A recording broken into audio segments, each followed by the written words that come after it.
Hey, everybody. Happy Hey, Valentine's Day. hey, y'all. First of all, we need to say thank you to anybody who's watching this, to all of our subscribers, because somehow, some magical way, we went from like 16 to 58 to like 1,105 a few minutes ago. And I don't even Yeah, know 1,000 people. yeah, that's crazy. That's wild. So, thank you for those of you that have subscribed and are interested in seeing our content and seeing us talk. Yeah, we're still just kind of I figuring don't out, know. just Yeah. just seeing where this goes. Yeah, we're just kind of having fun Yeah, making videos about like the places we go and the food we eat. And I don't know. We need to make a Love is Blind recap yeah. because the new Love is Blind came out last night. What? It was boring the first episode. Second episode got a little spicy. So maybe tomorrow we'll make a spicy video about Love is Blind, season 8, episode 2. But today, for Valentine's Day, we wanted to talk a little bit about how we met. Well, I just think it's such a great story, personally. I mean, it's it's a story that I'm actually involved in. Of course, I'm one of the characters in real Uh-huh. life. Uh, but I'm so interested in finding out how people met Yeah. and people because we've been married 28 years 28 this years, year. Yeah. right? And you know, 28 years ago, the world was just such a different place. Yeah, we didn't have cell phones or social media or Tinder or nothing to swipe right, like nothing. And So, and so like it's I don't really know too many people personally that are with their other person that they've been together with that long to have that same kind of story, of how they met, just mm-hmm. more organically, I guess, instead of through some sort of technology. Yeah. And like even back then, people would go to the bars, and pick up people in the bar or, at the grocery store. That was kind of like a running joke. Like, I want to meet somebody in the produce section. But kind of funny because I was a cashier and he was the milkman. So, hello, that's how we started. I was 19 when we first met. And so, yeah, in 1997, I believe it was 1997 when we met. Yeah. And so that was kind of the start of our And story. I would have been 23. Yeah. So we were youngins. We were kids. So we pretty much grew up together. Learned a lot of hard lessons the hard way. But we stayed together. And we have two beautiful kids and 28 years of marriage. Oh So yeah, but oh yeah, the story. Oh man, I don't know if we even have time to tell the we whole won't make it thing. long. We'll go. Okay. Well, we'll try to do this in under 10 minutes. All right. So y'all stick around if you're listening. It's kind of funny. Okay, I'll start off. I was working at a store named Macklemore's. If any of y'all are listening and you're from Memphis or that surrounding area, you know Macklemore's. It's It was a chain of convenience stores yeah, like a little around mini town. market. They had everything Yeah, you could need, right? Everything you could need. Um, and he drove the big truck that had like a the rooster delivery chicken truck. Yeah. thingy on the back of it. And he brought the milk on Tuesdays and did maintenance and all that kind of good stuff. And so yeah, like I was there working with a woman that I loved, Barbara Lewis, and he came in one night. He wasn't working there yet, but he had worked there previously as like a teenager. And he came in one night and it was around Valentine's Day because Barbara said the next person that walks in that door, Oh remember, she yeah, said, yeah. I was listening to the story. I've heard it 1,000 times, but I just love she it. said it was going to be like my Valentine's date. Yeah. And I was like, no, because I didn't have no date. I had a cat. Yeah. That was my date. My cat, Shelby. And my lean cuisine. That was my date. And so and then we kind of laughed about it. And she was like, ooh, I bet that next person will come in and it'll be somebody you'll marry. And I was like, all right, cut it out. And then the door opens and this joker walks in. Yeah. With his bomber jacket on and his black Doc Martin shoes as a flight jacket. I don't know what the difference is. Yeah. Flight jacket, red hair, everything. I was like, no, thank you. Not my type. And then Barbara just started laughing. She's like, oh my God, it's Bobby Lee. Oh my God, he's wonderful. Well, no, see, here's the thing, though. Here's the thing is like, she told me that story years ago. And who did, Barbara? No, you told me that, because I wasn't aware that all of that would happen before I came in, because I think I pulled up there like on my motorcycle or something. I did. I thought I was cool. He thought he was cool hand Luke. I had a Yamaha FZR 600. Yeah, it was like purple and yellow. But anyway, so I pulled up there, and all I remember years later, I remembered this.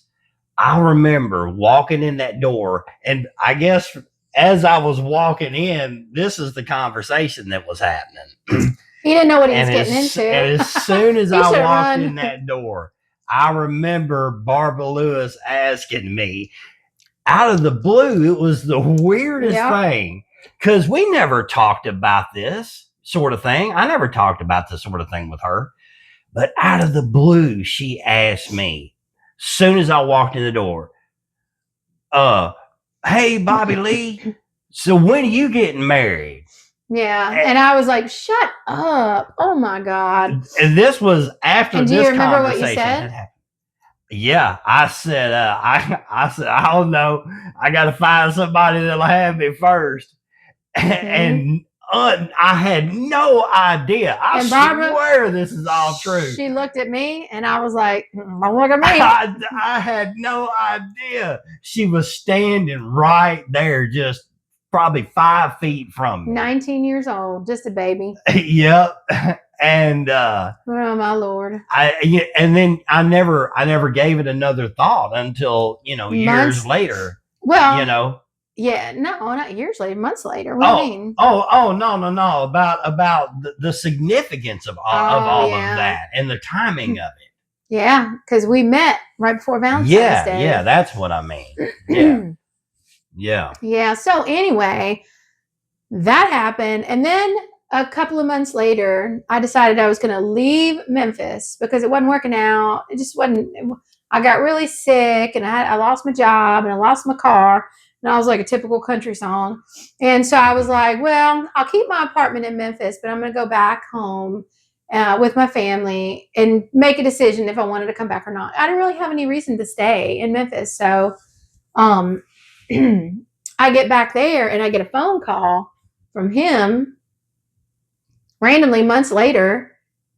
Yeah. Oh, wait. Did I forget to do the Denim and Diamonds? You did. Well, you did. Let me back it up. Yeah. Denim and Diamonds. Yeah. A couple of nights. Important. Yeah. So a couple of months after he walked in around Valentine's Day in McLemore's and walked out, and I was like, "Ain't no way I would date him." Oh God, no. Well, because a couple of months. I started working there again, and I would come through, and I'd be delivering stuff or whatever. And I imagine I probably even had to have her sign a ticket or something to make sure I was bringing the right stuff in. He didn't look at me. He didn't care. No. He did not. I had all kinds of people asking me on dates all the time. All the guys that would come through, the construction workers, all those guys, they were just blue. And he just didn't even check up. He never even looked at me. And then he would come in, and I'd put my perfume on and put some lipstick on. Nothing. He would just zoom right past me with his dolly of milk and his milk crates. And I'm like, well, dang, he doesn't even care. Whatever. So then I made the decision, well, I lost my job. I'm just going to go back home for a little while, take a break. And it was my birthday. So some neighbor friends of mine said they wanted to take me out, set me up on a blind date that night for my birthday. I didn't even care. I was like, whatever. And so we go to Denim and Diamonds, a line dancing place. And I'm walking around and I see him at Denim and Diamonds. Yeah. And of course, I was like, oh my God, it's Bobby Lee. And I smacked him on the top of his head. I don't know why I did that. I don't know why. I smacked him on the top of it. Who does that?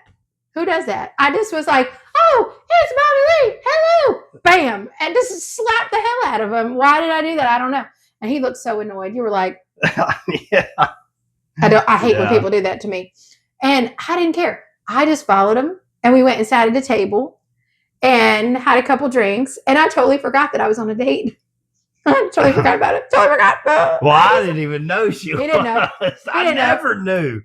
I can't even remember. It wasn't a long time after that you told me. Yeah, because it was insignificant. I mean, it was a blind date. I didn't care. But then I told you that I was leaving, and then you were like, oh, okay, bye. So then I went back home. And then the next thing you know, I was there a couple of weeks, and then I get a phone call from him. And that was because Barbara Lewis had told him to call me. Yeah. Because she had it in her head that we needed to be together. Well, she kept telling me, you remember that girl, Danielle? Yeah, I remember, you know. Oh, she keeps asking about you. She and keeps I didn't. asking about you. I did not. And so after 2 or 3 times, I was like, we'll get her phone. Give me her phone number, because she had her phone. We didn't have cell phones. We just had house phones. We had house phones. And so I said, give me her house phone or phone number. And so she did. And so then that's when I said, well, I might as well call her, you know. I mean, you know, I remembered, you know, seeing her and thinking, you know, obviously she was a pretty girl. I want her to put a picture in of us, you know, closer to that age when we first met. Maybe she'll put a picture in up here so you can see. But anyway, I just remember thinking, oh yeah, I'll give her a call and you know, see what she's doing, you know, and just for the heck of it. Yeah. And so anyway, I did.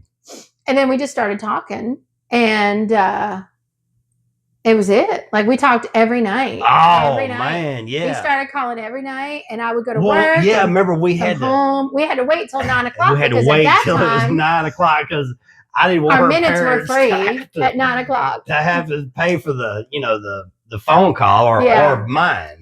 The long distance phone call, yeah. Yeah. Back then we had AT&T, and you had to wait till after 9 so you can get free minutes. Yeah. So we would wait at 9 o'clock, and then we would talk all night till we fell asleep, and then we would leave the phones by our ear, and we'd go to sleep.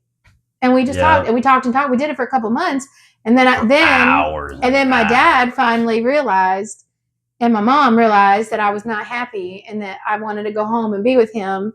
So they gave me a little bit of money to get on a bus and to go back to Memphis, and he picked me up at the bus station. And I remember it was like a 35-hour bus ride all the way back. And I was 19, 20 years old. I was like 20. I was so young. And I took that Greyhound bus all the way from New Jersey, all the way 35 hours on a bus. It was crazy because we stopped everywhere. And he was waiting in his white truck and picked me up. Yeah. And then we went to Denim and Diamonds that night. And then back to my apartment, got my cat. It was at a gas station. At a gas station, he picked me up. It's all right off of Summer Avenue. Yeah. The Summer and 240 area there is where the Greyhound bus would drop people off. Coming in from out of town. And we were together every night. And then we were like, maybe we were together a little too much. Like, we really should take a break.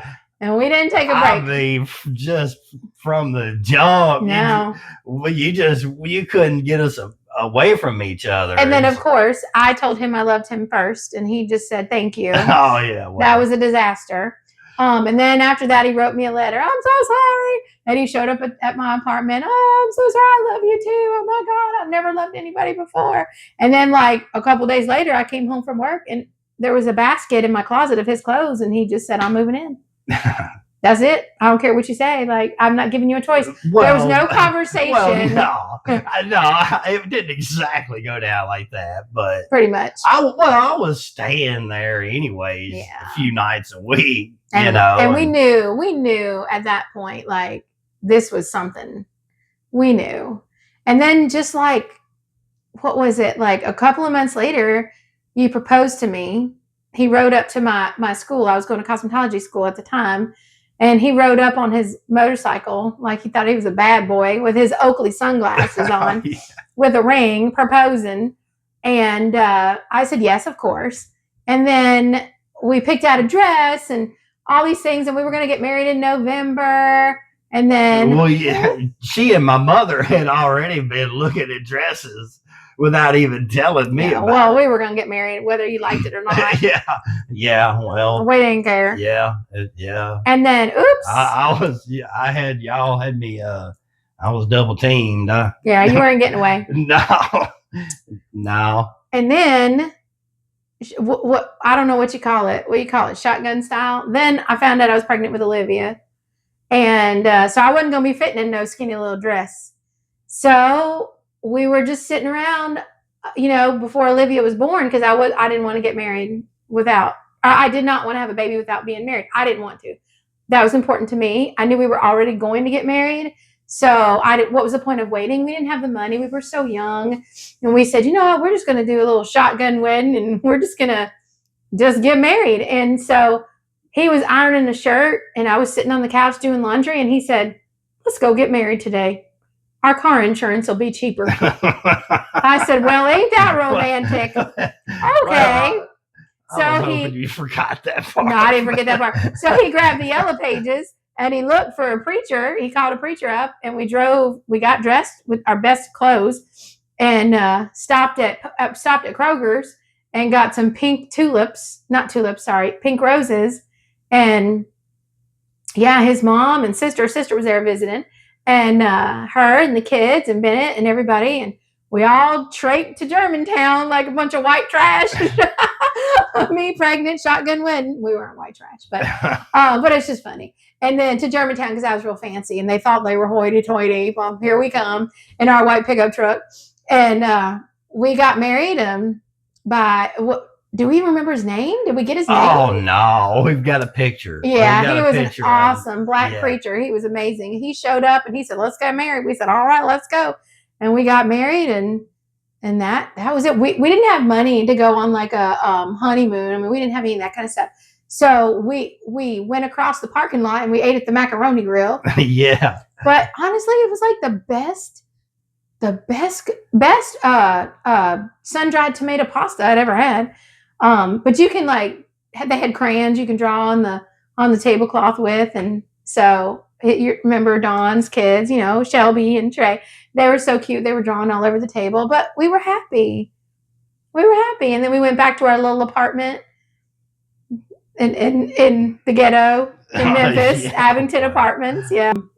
And yeah, that's pretty much it. We just, we had Olivia, and then we had Brett a few years later, and 7 years later, not a few, but 7 years later. And then, yeah, and here we are. We moved around a lot. We've done a lot, but yeah, 28 years later. Oh, yeah. We're still together. So that's our story, and I'm sticking to it. Oh, yeah. And it just keeps getting better, too. And we've had a wild ride. Yeah. We've had some bad times, but we've done good. We've hung in. So we didn't give up. Even when I wanted to kill him a couple times. Yeah. I'm sure. No, I'm glad you didn't. Well, that was by the grace of God. Literally. That was Jesus's hand. Yeah. That was Jesus. Or else, yeah. But, that's how it goes. Yeah. Well, I'm glad. Every day. I thank God every day. Yeah, I do too. Plus, you're learning. Yeah. You're doing good. I'm just kidding. Okay, well, thank you for listening. That was our love story, our special Valentine's edition of our love. Happy Valentine's, and I hope y'all are with the ones you love, or at least like, and don't hate, don't want to kill. Although, honestly, there is a very thin line between love and hate, because if you don't hate the person sometimes, you don't. Do you really love them? Oh, yeah. Do you really love them? If you don't hate them sometimes, because that's just, if you didn't hate them, you didn't care, right? Isn't that how it is? So that's what I used to say to you. I'm just mad because I care. Yeah. You don't really hate the person, So I don't know. We're not love experts. Okay, I think we're done. Yeah. Well, happy Valentine's Day, y'all. Yep. And happy Valentine's Day to you, baby. Yes, you too. Mwah. Okay. Good night.